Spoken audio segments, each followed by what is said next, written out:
பரிசுத்த நாமத்திற்கு மகிமை உண்டாவதாக.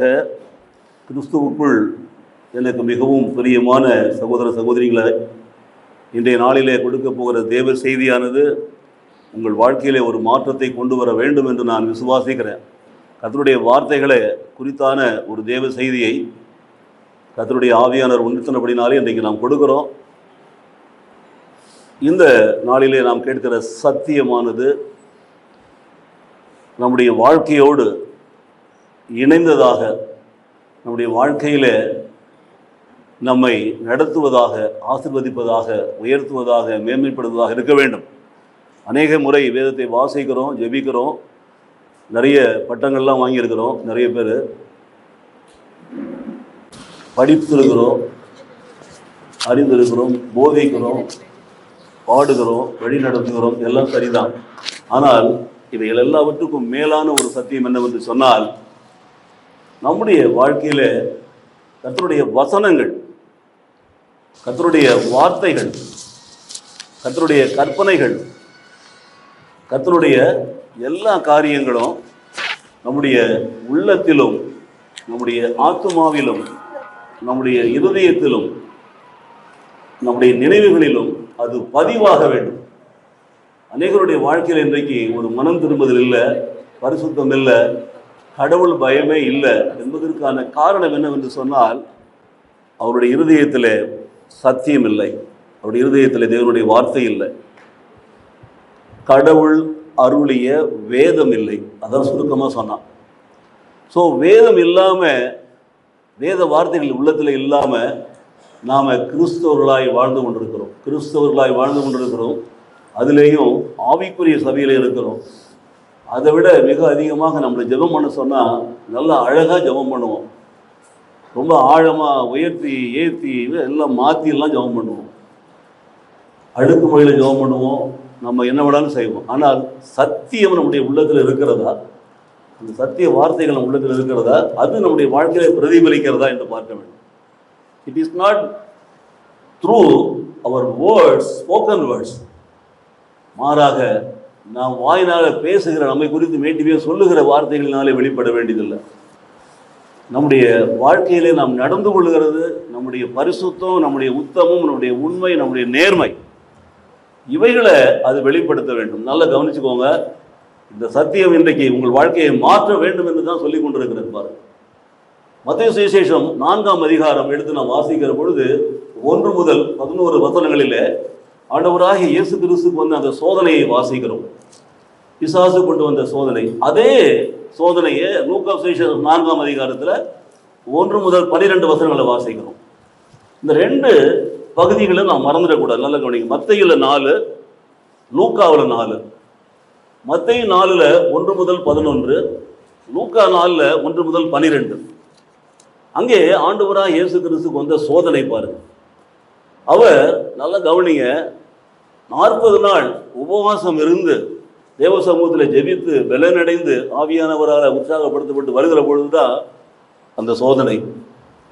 இன்றைக்கி நம்ம 40 வருஷமாக கிறிஸ்தவர்களாக இருக்கலாம், 40 வருஷம் ஊழியம் செய்யலாம், 40 வருஷம் நம்ம பாரம்பரிய கிறிஸ்தவர்களாக இருக்கலாம், நம்ம 40 வித பட்டங்களை விட வாங்கியிருக்கலாம். ஆனால் நம்முடைய வாழ்க்கையில் தேவன் அருளிய அந்த சத்தியம் நம்முடைய இருதயத்தில் இருக்கிறதா? சோற்றில் இருக்குது, மாடத்தில் இருக்குது, பைபிளில் இருக்குது, சாமி மாடத்தில் இருக்குது. Okay, no problem. அந்த நாளில் யூதர்கள், பரிசேயர், சதுசேயர் கைகளை கட்டிக்கிட்டாங்க, இந்த கையில் கட்டிக்கிட்டாங்க வசனத்தெல்லாம், இங்கே கட்டிக்கிட்டாங்க, நெத்தியில் கட்டிக்கிட்டாங்க.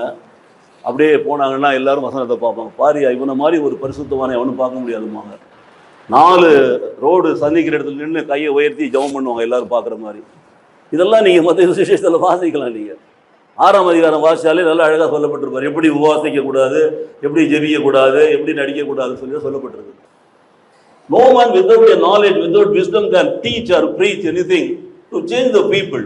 என்ன காரணம் என்று சொன்னால், இந்த காலத்தில் இப்படிப்பட்டதான ஊழியங்களை தான் பார்க்கிறோம். இந்த இயேசு கிறிஸ்துவை நீங்கள் பார்க்குறீங்க, அடக்கமாக இருந்தார் என்று வேதத்தில் எழுதப்பட்டிருக்கிறது. 12 வருடம் எப்படி இருந்தார், 12 வயது தேவாலயத்தில் என்ன பண்ணார், அதுக்கப்புறம் 30 வருஷம் வரைக்கும் எப்படி பெற்றோர் கீழ்ப்படிந்திருந்தார், அப்பா செய்த தச்சு வேலை செஞ்சாரு, அம்மாவுக்கு எப்படி சோறு போட்டார், அப்பா செத்த பிற்பாடு எல்லாம் எழுதி கதைகள். ஆனால் ஊழியத்துக்கு வந்த பிற்பாடு அவர் எப்படி இருந்தார்? முதலாவது உபவாசம் இருந்து அவர் ஆயத்தம் பண்ண பிற்பாடு அவருக்கு வந்த சோதனைகளை எப்படி ஜெயிச்சார்? பிசாசுக்கு எதிர்கொள் கொடுத்தாரு. பிசாசு ஒரு பக்கம் மூளையிட்டு மூளையிட்டார்களா? ஒண்ணு கிடையாது. It is not return like that in the Bible. நல்லா யோசிச்சு பாருங்க. அந்த சோதனைகளை நாம் படிச்சிருக்கிறோம், பிரசங்கம் பண்ணிருக்கிறோம். அனாவசியமா நிறைய நேரத்துக்கு நடிக்க பிரியப்படலை. இருந்தாலும் அங்கே இயேசுடைய உள்ளத்திலிருந்து வார்த்தைகள் வந்தது. வேத ஆராய்ச்சியாளர் சொல்றாங்க, ஆண்டவராய் இயேசு கிறிஸ்து பழைய ஏற்பாட்டில் உள்ள 39 புஸ்தகங்கள்ல இருந்து 24 புஸ்தகங்களை மிக தரமாக அவர் தெரிந்து அறிந்து படித்து தன்னுடைய போதனைகள்ல புதிய ஏற்பாட்டில் 180 இடத்துல அவர் சொன்னார்னு சொல்லிட்டு எழுதப்பட்டிருக்கிறது. அவங்களாம் ஆராய்ச்சி பண்ணி பார்க்கவே இல்லை. ஆனால் வசனங்களை, பழைய ஏற்பாடு சொல்லப்பட்ட வசனங்களை அவருடைய ஊழியங்களை அவர் பயன்படுத்துகிறார். அந்த வசனத்தை போய் குறித்து வைத்து நம்மள மாதிரி குறித்து வைத்து என்ன மாதிரி படிக்கிறது கிடையாது. ஏன்னா எனக்கு போக போக மறதி வருகிறது, தெரிய மாட்டேங்குது. அதனால ஆரம்ப காலத்தில் நம்ம பண்ண மாதிரிலாம் பண்ண முடியல. பாடுறதுக்காக கத்துக்காத பாட்டை அந்த பாடல் வாழ்க்கையை மாறுவதற்காக பாடு. ஒரு முறை பாடுவது இருமுறை ஜெபிப்பதற்கு சமம் என்று சொல்றாங்க. அந்த பாடலுக்கு எவ்வளவு மகத்துவம் இருக்குது. ஆனா நீ பாடல்ல கேலி கூத்தாயிடுச்சு. சினிமா நடிகர் மாதிரி பாருங்க, எல்லாம் டூயட் பாடுறாங்க. டிவி எடுத்து வச்சாலே ரொம்ப கோபம் வருகிறது பாருங்க. காதல் பாடல்களை நிறைய போடுறான் இப்ப வர வர. என்னதுக்கு இந்த மாதிரி பண்றாங்கன்னா உலகத்தோடு ஒத்து வாழ்றாங்கன்னு நினைக்கிறாங்க. உலகத்தோடு ஒத்து வாழ்ற மக்கள் அவ்வளவுதான். எனக்கு பிரியமானவர்களே, சத்திய வசனம் உள்ளத்துல இருக்க வேண்டும். மனப்பாடம் பண்றீங்களோ, திரும்ப திரும்ப வாசிக்கிறீங்களோ, படிக்காதவங்களாம் கேட்குறாங்க. நான் ஆரம்பத்தில் ஊழியத்துக்கு வரும்போது முத்தியால்பேட்டையில் கண்ட அனுபவம் அதுதான். முத்தியால்பேட்டை தான் என்னுடைய வாழ்க்கையை மாற்றின ஒரு இடம். ஆரம்ப நாட்டில் நான் ஊழியத்துக்கு போகிறப்ப நீங்கள் பார்த்தீங்கன்னா ரொம்ப ஆச்சரியமாக இருக்கும். படிக்காதவங்க, பள்ளிக்கூடமே போகாதவங்க, வீட்டு வேலை செய்கிறவங்க, கூலி வேலை செய்கிறவங்க, கொத்தனார் வேலை செய்கிறவங்க, மேஸ்திரி வேலை செய்கிறவங்கலாம் ஒவ்வொரு வாரமும் ஒரு செவ்வாய்க்கிழமை ஒரு வீட்டில் கூடுவாங்க, புதன்கிழமை எங்கள் வீட்டில் கூடுவாங்க. இப்படி கூடி ஜெபிக்கிறவங்க. அவங்க பைபிளில் என்னென்னு தெரியாது, தெரியாது, தெரியாது. ஆனால் ஜெபம் பண்ண ஆரம்பித்தாங்கன்னா வாயிலேருந்து வசனம் வரும் பாருங்க, அவ்வளோ வசனம் வரும். சொல்லுகிறத மற்ற பாஸ்டர் பேசுகிறதெல்லாம் கேட்டு மனசில் பதிய வச்சு இருதயத்திலேருந்து ஜெபிப்பார். பைபிளை போட்டு படிக்க மாட்டாங்க. படிப்பறிவுலாம் இல்லையா அப்படிமா. ஆனால் ஜெபிக்க சொன்னீங்கன்னா எல்லா வசனங்களும் ஒரு பெரிய போதகர் பாஸ்டர் எக்ஸ்பீரியன்ஸான ஒரு பாஸ்டர் ஜெபிக்கிற மாதிரி அதை விட மேன்மையா வசனங்களை சொல்லி ஜெபிப்பார். வசனம் இல்லாமல் ஜெபிக்க மாட்டாங்க. ஒரு பாடலை, துதி பாடலை, ஒரு தோத்திர பாடலை, ஒரு நன்றி பாடலை பாடி ஒரு ஸ்டான்ஸா அப்புறம் தான் துதிப்பார்கள். இதே படித்தவர்கள் வேத புத்தகத்தை திறந்து ஒரு வசனத்தை வாசித்து ஜெபிப்பார்கள். அவர்கள் வசனத்தை சொல்லி ஜெபிப்பார் படிக்காதவர்கள். அப்போ மனசுல அந்த வசனங்கள் பதிய வேண்டும். நிறைய பிரசங்கம் கேட்கிறோம், அவர் நல்லா பேசுற, இவர் நல்லா பேசுற. நீ என்ன டாக்டரா, யூனிவர்சிட்டி நடத்துறீங்களா, நீங்களாம் டீனா, நீங்க ரெஜிஸ்ட்ராரா, நீங்க பாஸ்டருக்கு பட்டம் கொடுக்குறீங்க, நல்லா பேசுறாரு, வெண்டைக்காய் பேசுறாரு, சுண்டக்காய் பேசுறாருன்ட்டு. Who are you to judge them? யார் நீ? யோசிச்சு பாருங்க. ஆனால் இந்த மாதிரி மேதாவிகளாக தான் நான் வாழ்ந்து கொண்டிருக்கிறோம் பாருங்க. இயேசு கிறிஸ்து எவ்வளவு சிம்பிளா சொல்றார். மனுஷன் அப்பத்தினாலும் மாத்திரமல்ல, தேவனுடைய வாயிலிருந்து புறப்படும் ஒவ்வொரு வார்த்தையினாலும் பிழைப்பான் என்று எழுதி இருக்கிறதே. உபாகமத்தை எழுதி வைத்திருக்கிறது. உபாகம் 6ஆம் அதிகாரம். அதை எடுத்து சொல்றாரு. ஒரு அழகா எடுத்த உடனே எதுக்கு சொல்றாருன்னா, ஆண்டவருக்கு மனசுல வசனம் இருந்தது. அவர் வேணா சொல்லி நான் இயேசு கிறிஸ்து யார் தெரியுங்களோ தேவனுடைய குமாரன் சொல்லிக்கவே இல்லை. ஆனால் அவரும் சாதாரண மனுஷனாக தச்சு வேலை செஞ்சு, கூலி வேலை செஞ்சு, சாப்பிட்டு, வசிச்சது, அழுதாரு, தொலைச்சாரு, எல்லாம் பண்ணார், வேலை செஞ்சார். கடைசியில் ஊழியத்தில் உண்மையாக இருக்கும்பட்டு அவர் உபவாசம் இருந்தார், தன்னை தகுதிப்படுத்தி கொண்டார். உன் தேவனாய கர்த்தரை பரீட்சை பார்க்காது என்று எழுதியிருக்கிறதுன்னு சொன்னார். எங்க எடுத்து சொல்றார்? பழைய ஏற்பாடு வசனம் எடுத்து சொல்றார். நல்லா கவனிச்சு பார்த்தீங்கன்னா அந்த ஞானம் கர்த்தர் தான் கொடுக்கிறார். ஆனா கீழ்ப்படுகிறவர்களுக்கும் தாழ்த்துவர்களுக்கும் கொடுக்கிறார். இன்னைக்கு நம்முடைய உள்ளத்துல எவ்வளவு வசனங்கள் மனப்பாடமா நமக்கு தெரியும். யோசித்து பாருங்க. இத்தனை ஆண்டுகளா சபையில் இருக்கிறோம், இத்தனை ஆண்டுகளா சத்தியத்தை கேட்கிறோம், எத்தனை வசனமா இருக்கிறோம். மத்திய சுவிசேஷம் 4ஆம் அதிகாரத்தில் 4ஆம் வசனத்தை வாசிங்க. 4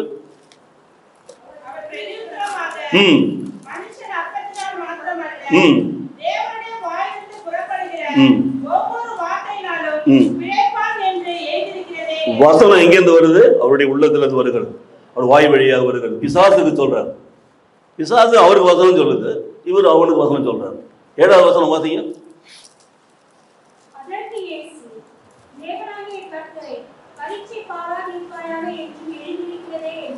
10வது வசனம் வாசிங்க. 10.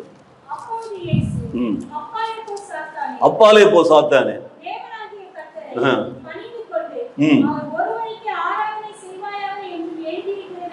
பார்த்தீங்களா? இதற்கு தான் சத்திய வசனம் நமக்குள்ளே வர வேண்டும். இதை தெளிவாய் பிசாசுக்கு சொல்றார். இன்றைக்கு மனம் திரும்பாத ஜென்மங்கள் எல்லாம் பிசாசு குட்டிகள் தான். நீங்க ரட்சிக்கப்படாத ஜென்மங்கள் எல்லாம் பேய்கள் தான், எல்லாமே குட்டி பிசாசுகள் தான். பாவத்திலே வாழ்ந்து பாவத்தை செய்து பாவமா என்று கேட்டுக்கொண்டு திரும்ப திரும்ப அந்த பாவத்திலே படுத்து தூக்குற பிசாசுகள். காரணம் என்ன? சத்தியம் அவர்களை மாற்றவே இல்லை. இயேசு மாறினார் சொல்றார், காட்டுறார். இதைதான் லூக்கா எழுதியிருக்கிறார் பாருங்க. 4ஆம் அதிகாரத்துல 4, 8, 12வது வசனம் 3 இடத்துல வருகிறது பாருங்க.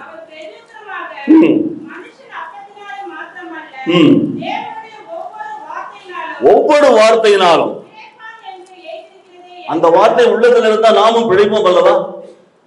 அந்த வார்த்தை நமக்குள்ள இருந்தா பிழைக்க மாட்டோமா? ஏன் பொய் சொல்லணும், ஏமாத்தணும், நடிக்கணும், மாயமாலம் பண்ணணும்? ஒண்ணும் கிடையாது. 8வது வசனம்.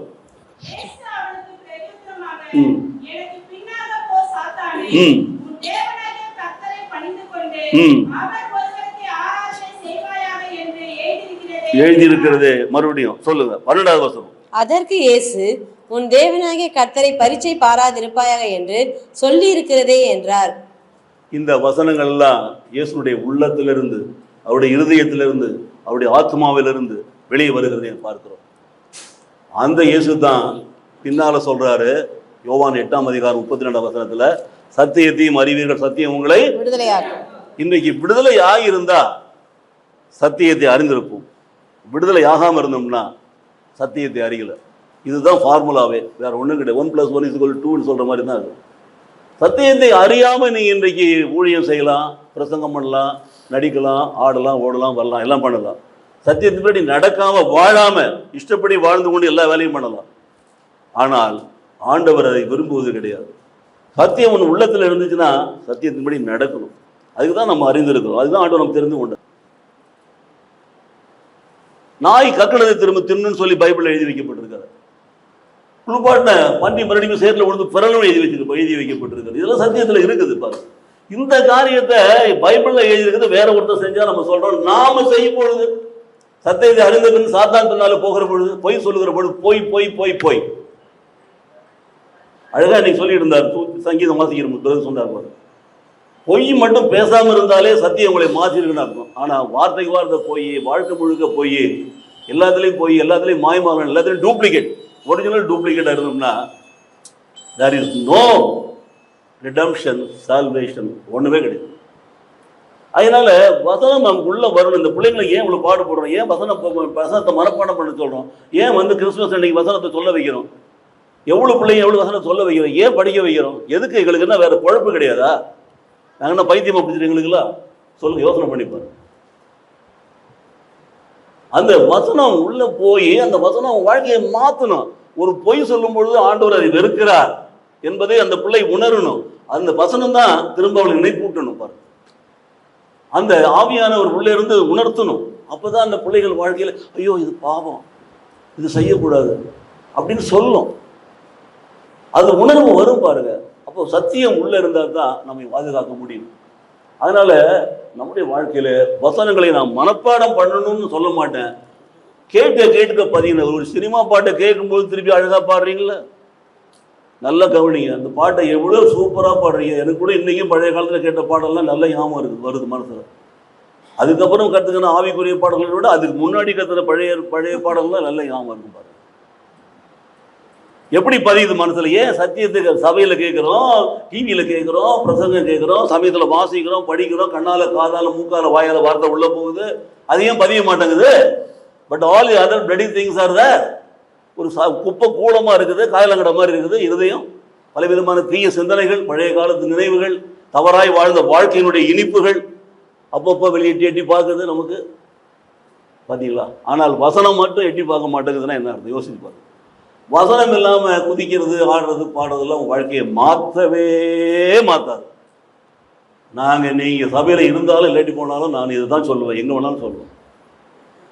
கடைசி நேரத்தில் சாகும்பொழுது கடைசி மூச்சு விடுறதுக்கு முன்னாடி எழுப்பி கேட்டவனும் அதை சொல்லுவேன். வார்த்தை தான் வாழ வைக்கும், வார்த்தை தான் விடுதலையாக்கும், வார்த்தை தான் நம்ம எல்லாம் அதுக்காக சுவிசேஷ சபைன்னு வச்சிருக்கிறோம். அப்போ இந்த வசனம் நமக்குள்ளே வர வேண்டும் பிரியமானவர்களே. அந்த வசனத்தை நம்முள்ள உள்ளத்தில் வைத்திருக்க வேண்டும். அதுதான் ஆவியின் பட்டயம் என்று சொல்லி எபேசியர் 6ஆம் அதிகாரத்தில் வாசிக்கிறோம். வசனம் தான் ஆவியின் பட்டயம். ஒரு படமே போட்டு வச்சிருந்துச்சு, ஒரு பாப்பா இங்கே வச்சிருந்தீங்க பாருங்க, இந்த ஒரு போர் வீரன் மாதிரி. நம்ம பிள்ளைங்க பழைய சண்டே ஸ்கூல் பிள்ளைங்களுக்கு நடத்தணும் அந்த கிளாஸில் 6ஆம் அதிகாரத்தில் இருக்கும். எது மார்க்கச்சை, எது பட்டய, எது இது கேடகம், எல்லாமே எது பாதரட்சை எல்லாம் வசனம் தாங்க. வசனம் தான் மனசில் இருக்குன்னு. நீங்கள் வசனம் இல்லைன்னா பிரயோஜனமே கிடையாது. வசனத்தை விட்டுட்டு நீங்கள் வீண் கதெல்லாம் பேசிக்கிட்டீங்கன்னா வேஸ்ட்டு, தேவையில்லாத காரியம். அதனால தான் நம்ம பைபிள் வசனத்துக்கு முக்கியத்துவம் கொடுக்குறோம். இப்போ தான் நான் செய்திக்கே போகிறேன். 6ஆம் அதிகாரம் உபாகமம் எடுத்து வாசிக்கலாம். 6ல் 4 முதல் 9 வசனங்களை ஒருவர் வாசிக்க, மற்றவர்கள் எல்லாம் திறந்து வைத்து பைபிளை பாருங்க. இஸ்ரவேலே கேள், நம்முடைய தேவனாகிய கர்த்தர் ஒருவரே, நம்முடைய தேவனாய் கர்த்தர் ஒருவரே கர்த்தர். இதை மட்டும் நிறுத்திக்கோங்க. இன்னைக்கு நமக்கு எத்தனை கர்த்தர் இருக்காங்க தெரியுமா? நம்முடைய வாழ்க்கையில நம்ம நேசிக்கிற ஆளுங்க, நம்மளை நேசிக்கிற ஆளுங்க, பழைய காலத்து உறவுகள், எக்ஸ் சோன்சோ, அப்புறம் ஃபியூச்சர் சோன்சோ, இதெல்லாம் வச்சிருக்கிறோம். எல்லாத்துக்கும் முக்கியத்துவம் கொடுக்குறோம். ஆனா கர்த்தர் ஒருவருக்கு மட்டும் கனப்படுத்துறோமோ? அதனாலதான் அடிச்சு சொல்றாரு பாருங்க, நான் ஒருவர் தான் கர்த்தர்கிறார். இன்றைக்கு வழிபாட்டு முறைகள் எல்லாம் இன்னைக்கு கேவலமாக போயிடுச்சு. எங்கே பார்த்தாலும் எதுலையுமே ஒரு ஒழுங்கு கிடையாது, உத்தமம் கிடையாது, எதுவும் கிடையாது. எல்லாம் கழுதை, குதிரை, நாய், பேய் எல்லாம் சமன் ஆயிடுச்சு எல்லாமே. இதெல்லாம் ஆண்டவரை அறியாத ஒரு முட்டாள் பெய்கிற காரியம் பாருங்க. அவன் தான் சொல்லுவான் எல்லாம் சமம்மா, எல்லாம் ஒண்ணுமா. அது எப்படி எல்லாம் ஒன்றாக முடியும்? பரிசுத்தமும் பாவமும் ஒன்றாக முடியுமா? உத்தமமும் பொய்யும் ஒன்றாக முடியுமா? நேர்மையும் உண்மையும் ஒன்றாக முடியுமா? அழுக்கும் சுத்தமும் ஒன்றாக முடியுமா? சாக்கடையும் தண்ணியும் ஒன்றாக முடியுமா? பாருங்க, நான் ஒருவரே கர்த்தர். இந்த ஒருவரே என்பதை உணர்வதற்கு என்ன வேணும்? அடுத்த வசனம், நீ உன் தேவனாகிய கர்த்தரிடத்தில் உன் முழு இருதயத்தோடும் உன் முழு ஆத்துமாவோடும் உன் முழு பலத்தோடும் அன்பு கூறுவாயாக. இன்னைக்கு யாரார முழு பலத்தோட முழு அன்போட அன்பு கூறுறீங்க? யோசனை பண்ணி பாருங்க. உங்க வாழ்க்கையில நல்ல யோசனை பண்ணி பாருங்க. நிறைய பேரை நான் பார்க்குறேன். ஒருத்தவங்க ஐ லவ் மை சில்ட்ரன், முன்ன யார் வேணான்னு சொல்றா? உனக்கு சில்ட்ரனை கொடுத்தது யாரு? இது ஒரு ஸ்டைலா போட்டுவாங்க நிறைய பேர். இது மாதிரி போடுறால நீங்க பார்த்துருப்பீங்க. But they don't love God. There is no fear of God in their heart. They don't give first place to the God. புரியுதுங்களா? நல்ல கவனிங்க. முழு இருதயத்தோடு, முழு ஆன்மாவோடு, முழு பலத்தோடு என்ன பண்ணணும்? we must love our God. அன்பு கூற வேண்டும். அப்பதான் அவர் ஒரு கர்த்தர் என்று நினைக்க முடியும். அதனாலதான் முதலாக தேவனுடைய ராஜ்யத்தை நீதியையும் தேடுங்கள் என்று சொல்லி மத்தேயு 6:33 வாசிக்கிற பின்னர் இவைகளெல்லாம் உங்களுக்கு என்ன பண்ணும்? கூட கொடுக்கப்படும். போனஸ். அவ்வளவுதான். அடுத்தது 6வது வசனம், இன்று நான் உனக்கு கட்டளையிடுகிற இந்த வார்த்தைகளை உன் இருதயத்தில் இருக்க கடவது. எங்க இருக்கணுமா? இருதயத்தில். அதுக்குதான் ஆண்டவர் சொல்றாரு. ஏன் பிரசங்கம் பண்ற? இருதயத்தில் தான் அந்த வார்த்தைகள் இருக்கணும். பாருங்க, இருதயத்தில் இருக்கணும். இருதயத்தில் வண்டியில் போட்டுருக்கிறீங்க, வண்டியில் முன்னாடி போட்டுக்கிறீங்க, பின்னால் போட்டு நிறைய பேர் போட யோசிக்கிறான். ஏன்னா கிறிஸ்துவன் நினைச்சுக்குவான, கல் எடுத்து அழிஞ்சிருவான. காரில் வசனம் போடா போறாலும் நீ பார்த்துக்கலாம். நிறைய பேர் வசனம் போட தயாரா இல்லை. உலகத்துக்கு காம்ப்ரமைஸ் பண்றாங்க. they don't want to show that they are Christians. ஹோட்டலில் போயிட்டு பிதாசுவன் பொறுத்து பரிசுத்தாய் போட்டு கத்தோலிக்கா இருக்கும்போது சாப்பிட்டுருக்கிறோம். நம்ம இப்போ கண்ணை மூடி ஒரு ஜோம் பண்ணி சாப்பிட்றான்னா கண்ணை மூடி ஜோம் பண்ண மாட்டாங்க. கண்ணை திறந்துங்கன்னு என்னென்ன இருக்குன்னு பார்த்துட்டு இருக்கிறாங்க சாப்பிட்றது. they don't pray before eat. ஆனால் they are called spiritual believers, so called believers. நல்ல கவனிங்க, சொல்றாரு பாருங்க, இன்று நான் ஒரு கட்டளை என்னோட வார்த்தைகள் ஒரு இருதயத்துல இருக்க கடவுள். இருதயத்துல இருக்கணும் அந்த வார்த்தைகள். அப்போ அந்த இருதயத்தில் இருந்துச்சுன்னா இருதயத்தின் நிறைவு தான் என்ன பண்ணும்? வாய் பேசும். இருதயத்தின் நிறைவு தான் ஜெபத்துல வரும். இருதயத்தின் நிறைவு தான் கண்களில எல்லா இடத்தையும் வரும். பாருங்க, எல்லாத்தையும் வரும். ஆகவே நீ அவைகளை உன் பிள்ளைகளுக்கு கருத்தாய் போதித்து நீ வீட்டில் உட்கார்ந்து இருக்கிற பொழுதும், வழியில் நடக்கிற பொழுதும், படுத்துக் கொள்ளுகிற பொழுதும், எழுந்திருக்கிற பொழுதும் செல்லை கொடுப்பாயாக. எழுதி வச்சுக்கோங்க. மாத்திட்டு ஒரு ஆண்ட்ராய்டு போன் செல்லை வாங்கி கொடுப்பாயாக. பிள்ளைகள் கேம் விளையாடட்டும். நீங்க போன பாட்டு வேற கேம் விளையாட்டாது. நீங்க பார்க்கும்போது வேற கேம் பார்க்கட்டும். 2 வயசு பிள்ளைக்கே செல்லு கொடுக்குறாங்க இப்பெல்லாம். அப்பதான் சாப்பிடுறது, சாப்பிட மாட்டேங்குது. 1 வயசு பிள்ளை செல் எப்படி கொண்டான்னு கேட்குது, கொண்டான்னு கேட்குது. அதுக்கு 30 ரூபா போட்டு வாங்கி கொடுக்கறதுக்கு பெட்ரோல் ரெடியாக இருக்கிறாங்க இன்னைக்கு. அதுக்கு தயார். நல்ல கவனிங்க. படுத்துக் கொள்கிற பொழுது, எழுந்திருக்கிற பொழுது அவைகளை குறித்து பேசி அவைகளை உன் கையின் மேலே அடையாளமாக கட்டிக்கொள்வாயாக. கட்டிக்கொள்வாயாக. அவைகள் உன் கண்களுக்கு நடுவே, இங்கதான் இதுதான் பொட்டு வைக்கிறீங்க அந்த இடத்துல, ஞாபகக்குறியாக இருக்க அவைகள் கடவது. வசனம் அங்க இருக்கணும். ரிமூவ் தட் பொட்டு எடுத்துட்டு அதை வச்சிருக்காங்க. அப்புறம் அவைகளை உன் வீட்டு நிலைகளிலும் உன் வாசல்களிலும் எழுதுவாயாக. நேற்று நான் பார்த்தேன், பொட்டு வைக்காத ஒரு லேடி டிவியில் பசங்க சொல்லிட்டு இருக்கிறாங்க, கை ஃபுல்லாக மருதான அடிக்குது, இப்படி தூக்குனா அப்படியே தூக்கி ரத்தம் ஊத்துற மாதிரி இருக்குது. என்ன ரத்தம் ஊத்துற கையிலன்னு பார்க்குறேன், இங்கே பொட்டு வைக்கல அந்த பொண்ணு, வசனம் பேசிட்டு இருக்கு, பாட்டு பாடிட்டு இருக்குது யூடியூப்ல. கையை பார்த்தா பயங்கரமான மருதாணி சூப்பராக அடிச்சுருக்கிறாங்க. What is the difference between putting pottu here and adding this maruthani here? சொல்லுங்க. இங்கே மருதாணி போட்டுட்டு வேடிக்கை பார்க்கறதுக்கும் வேடிக்கை காட்டுறதுக்கும் அவன் என்ன மறைக்கிறான், இவன் என்ன பார்க்குறான், ஏன் பார்க்குறான்? If you are not able to cover the things which you have to cover, people will look at you. There is no mistake on their part. It is the mistake on your part. அப்போ வசனம் எங்க இருக்கணும்? இருதயத்தில் இருக்கணும். கடவுள் பயம் எங்க இருக்கணும்? இருதயத்தில் இருக்கணும். அவன் என்ன பண்ணாங்க, கைகளை கட்டிக்கொள்வாயாக, கண்களுக்கு நடுவில் அது ஞாபகக்குறியாய் இருக்க கடவுது, அவைகளை உன் வீட்டு நிலைகளிலும் உன் வாசல்களிலும் எழுதுவாக. இதெல்லாம் அப்புறம் தான். இதுக்கு முன்னாடி 9க்கு முன்னாடி நீங்க பாத்தீங்கன்னா நான் சொன்ன வார்த்தை எங்க இருக்குது? 6ல இருக்குது. 6ல என்ன சொல்லப்பட்டிருக்கிறது? இன்று நான் உனக்கு கட்டளையிடுகிற உன் இருதயத்தில் இருக்க கடவுது. உன் இருதயத்தில் இருக்க கடவுது. இருதயத்துல இருந்தா செவுத்துல இருக்கலாம், இருதயத்தில் இருந்தா மாடத்துல இருக்கலாம், இருதயத்தில் இருந்தா கைகள்ல இருக்கலாம், கால்கள்ல இருக்கலாம், எங்க வேணாலும் இருக்கலாம். ஆனால் அந்த நாள்ல இந்த வசனத்தை எழுதி வச்சுக்கலாம். அந்த பரிசேயர்கள் சதுசேயர்கள் வசனத்தை கட்டின்னு போனானுங்க. இந்த நாளில் கைகள்லாம் பார்த்தீங்கன்னா எல்லாமே வேற மாதிரி இருக்கிறது பாருங்க. இன்னைக்கு பவுனு எவ்வளோ விற்கிது? 1,30,000 டச் ஆகுது. 1 கிராம் 11,820 ரூபா ஆயிடுச்சு பாருங்க. 12,000 ரூபா வந்து 8-12-96,000 செய்கூலி சேதத்தை விட 1,04,000 1,10,000 கொடுத்தா ஒரு பவுன் வாங்கலாம். 1,10,000 நகையை போட்டு கல்யாணம் பண்ணோம். அந்த நாளில் 25 பவுன் நகை போட்டு கல்யாணம் பண்ணோம். 25 பவுன் போட்டோம். இன்னைக்கு ஒரு பவுனுக்கு 1,10,000. அன்னைக்கு 1,10,000 25 நகையும் போட்டு கல்யாணமும் பண்ணி வரிசையும் கொடுத்து கட்டில் மத்தல எல்லாம் பண்ணி கொடுத்து மரத்தில் எல்லாம் யோசனை பண்ணி பாருங்க. எங்க ஆச்சு, என்ன காரணம்? இதெல்லாம் பார்த்தீங்கன்னா மனுஷனுடைய போக்கு இப்படியா போய் கொண்டிருக்கிறது பாருங்க. அதனால உங்களுடைய வசனம் எங்க இருக்கணும்? இருதயத்தில் இருக்கணும். எங்க இருக்கணும்? இப்போ உங்களால வசனத்தை இருதயத்தில் இருக்கிற வசனத்தை எடுத்து சொல்ல முடியுமா? எத்தனை வசனம் உங்களுக்கு மனப்பாடமா தெரியும்? வசனத்தை நீங்க மனப்பாடமா வச்சுக்கிறீங்களா? நீங்கள் படிக்கிற காரியங்கள்லாம் உள்ளத்தில் இருக்கிறதா? அதனால தான் நம்ம பிரசங்கம் பண்ணும்போது சில வசனங்களை சொல்லும்போது உங்களுக்கு சொல்கிறோம், உங்கள் உள்ளத்திலிருந்து வருகிறதா என்று நான் பார்க்குறோம். அது வந்துச்சுன்னா அர்த்தம். இயேசு கிறிஸ்து எங்கேருந்து எடுத்து பேசினாரு? தன்னுடைய இருதயத்திலேருந்து எடுத்து பேசினார். எங்கேருந்து பேசினார்? இருதயத்திலேருந்து, ஆத்மாவிலிருந்து. இன்றைக்கு உங்களுக்கும் வசனங்கள் மனசில் பதியணும். அதை வாஞ்சியோடு கேட்கணும், விருப்பமாய் கேட்குறோம். சின்ன சின்ன யாரோ சொல்கிற வார்த்தைகள் பாருங்கள், அன்பாக சொன்னாலும் கோபமாக சொன்னாலும் அது மனசில் பதிஞ்சிடுது. அது நல்லா பதிகிறது நமக்கு. ஏன் நம்முடைய கர்த்தருடைய வசனம் மட்டும் பதிய மாட்டேங்குது? யோசனை பண்ணி பாருங்க. எடுத்து வாசிகள். உபாகமம் 11ஆம் அதிகாரத்தில் 18, 19, 20 வசனங்களை வாசிகள். ஆகையால் கர்த்தர் உங்கள் பிதாக்களுக்கு கொடுப்பேன் என்று அவர்களுக்கு ஆணையிட்ட தேசத்தில் உங்கள் நாட்களும் உங்கள் பிள்ளைகளின் நாட்களும் பூமியின் மேல் வானம் இருக்கும் நாட்களைப் போல அநேகமாக இருக்கும்படிக்கு நீங்கள் என் வார்த்தைகளை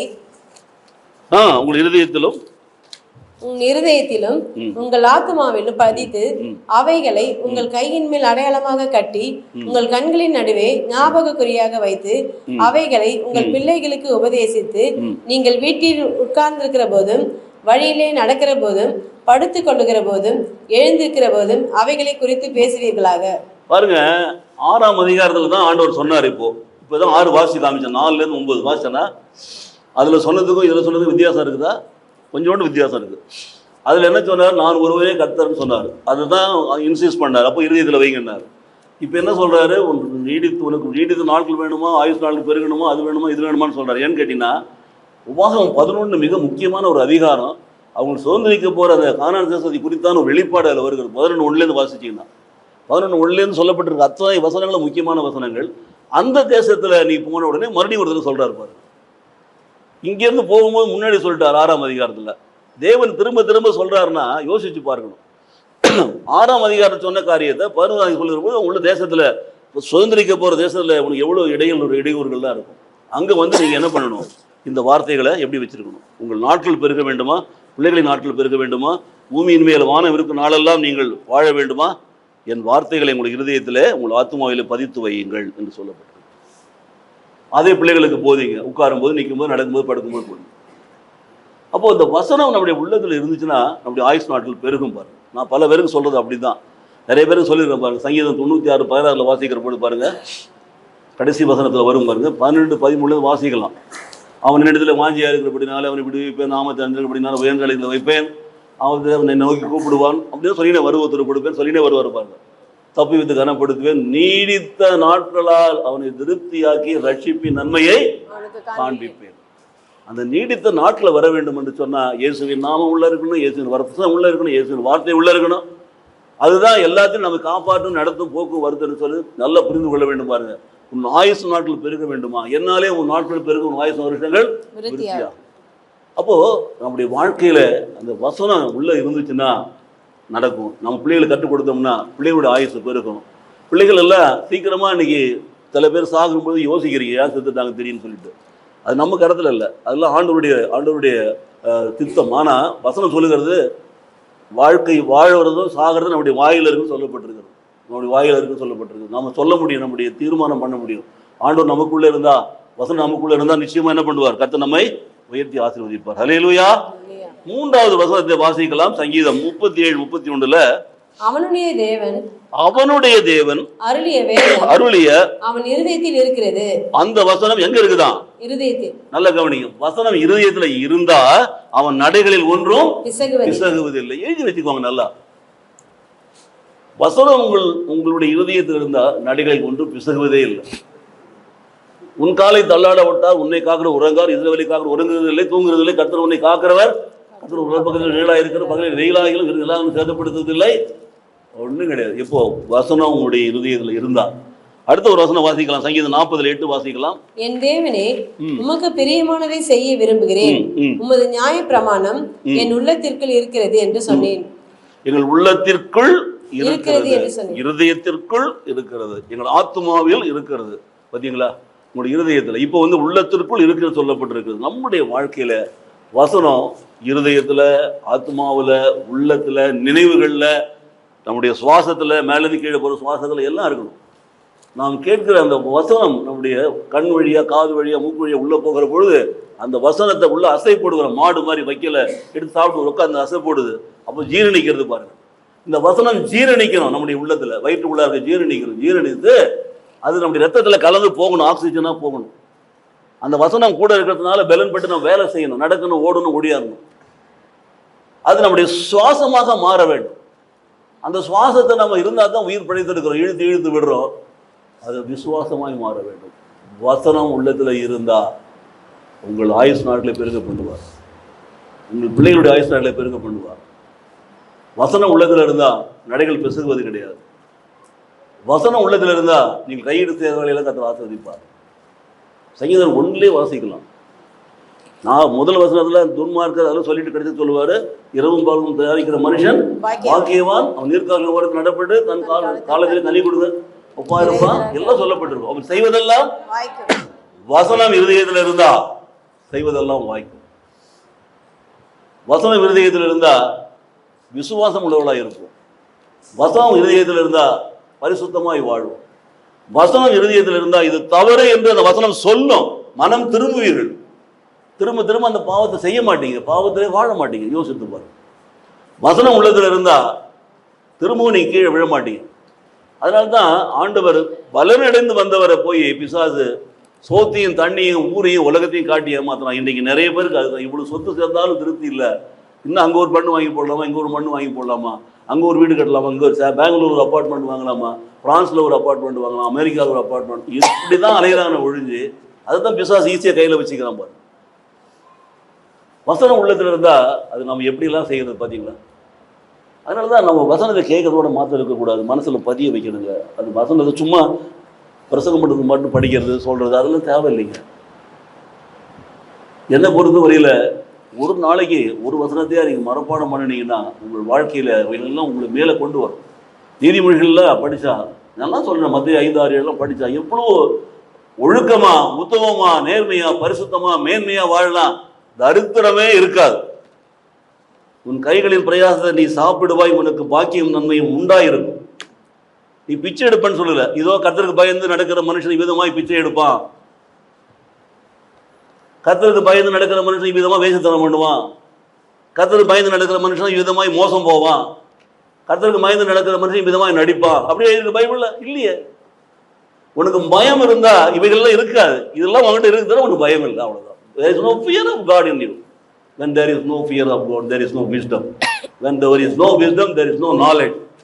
There is no knowledge, you are a fool. That's all. முட்டாள்.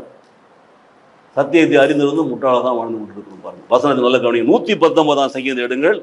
இதுதான் நமக்கு பாடம், நம்முடைய பிள்ளைகளுக்கும் பாடம். 11 வசனம் வாசிங்க. நான் உமக்கு விரோதமாய் பாவம் செய்யாதபடிக்கு உமது வாக்கை என் இருதயத்தில் வைத்து வைத்தேன். என் இருதயத்துல வைத்தேன்கிறான். வைத்தேன்னு மட்டும் சொல்லல, வைத்தேன்கிறான். பாத்தீங்களா? வசனம் உள்ளத்துல இருந்துச்சுன்னா என்ன பண்ண மாட்டீங்க? பாவம் செய்யவே மாட்டீங்க. பொய் பேசுவீங்களா? பொய் பேச மாட்டீங்க. திருடுவீங்களா? திருட மாட்டீங்க. ஏமாத்துவீங்களா? ஏமாத்த மாட்டீங்க. நடிப்பீங்களா? நடிக்க மாட்டீங்க. மாய்மாலம் பண்ணீங்களா? பண்ண மாட்டீங்க. நல்லா யோசனை பண்ணி பாருங்க. இப்ப நீங்க பண்ற எல்லா விதமான பொய், பித்தலாட்டம், மாய்மாலம், வஞ்சகம், ஏமாற்று, சோர்வு, தள்ளி போடுதல், ப்ரோகாஸ்டினேஷன், இதெல்லாம் எங்க வருகிறது?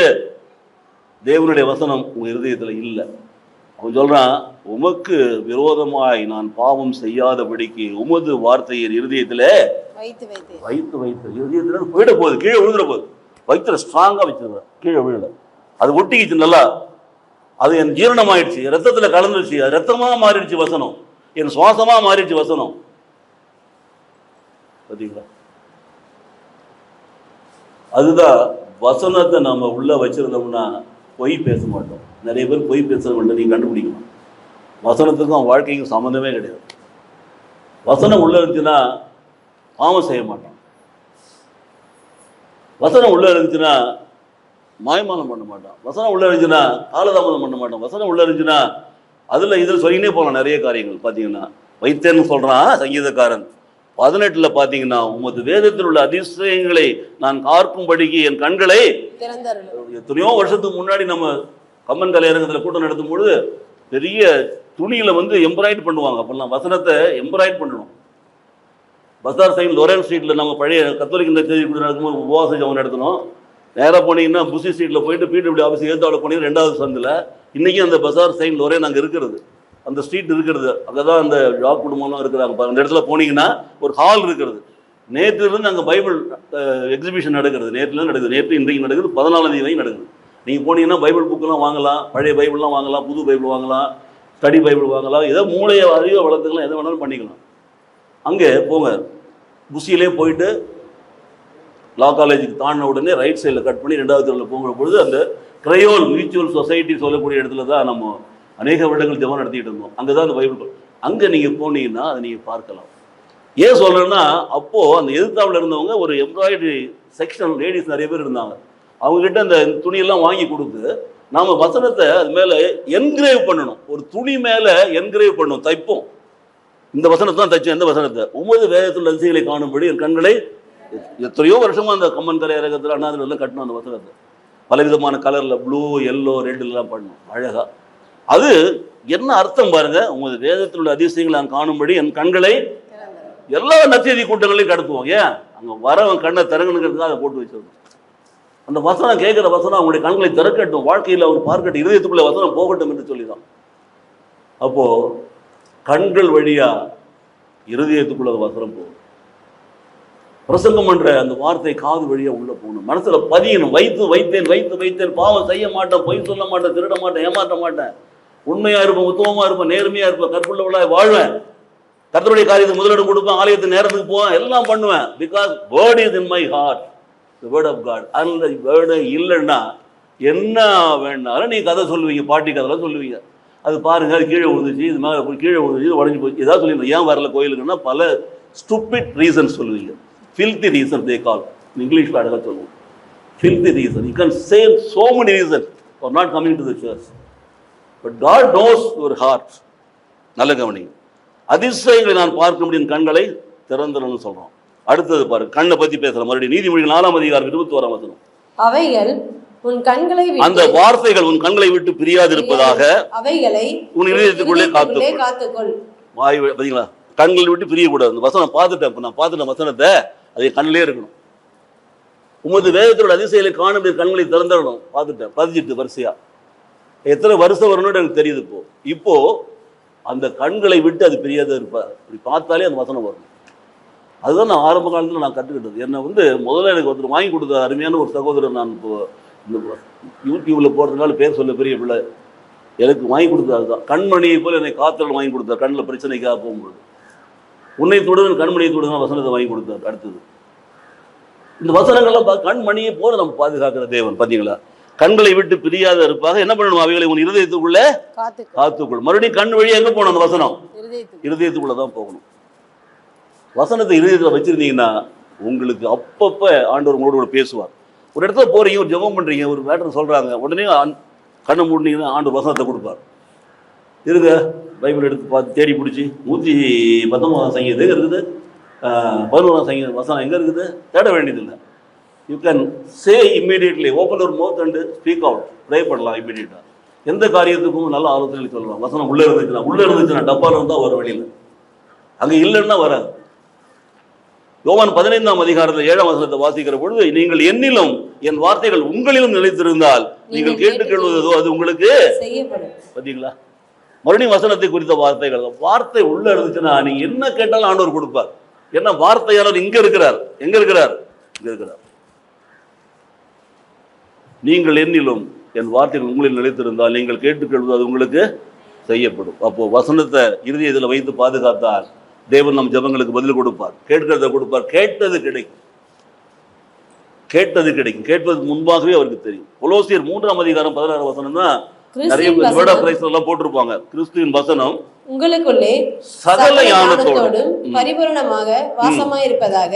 ஆமா. சங்கீதங்களினாலும் கீர்த்தனைகளினாலும் ஞான பாட்டுகளினாலும் ஒருவருக்கு ஒருவர் போதித்து புத்தி சொல்லிக் கொண்டு உங்கள் இருதயத்திலே கர்த்தரை பக்தியுடன் பாடி. பாத்தீங்களா?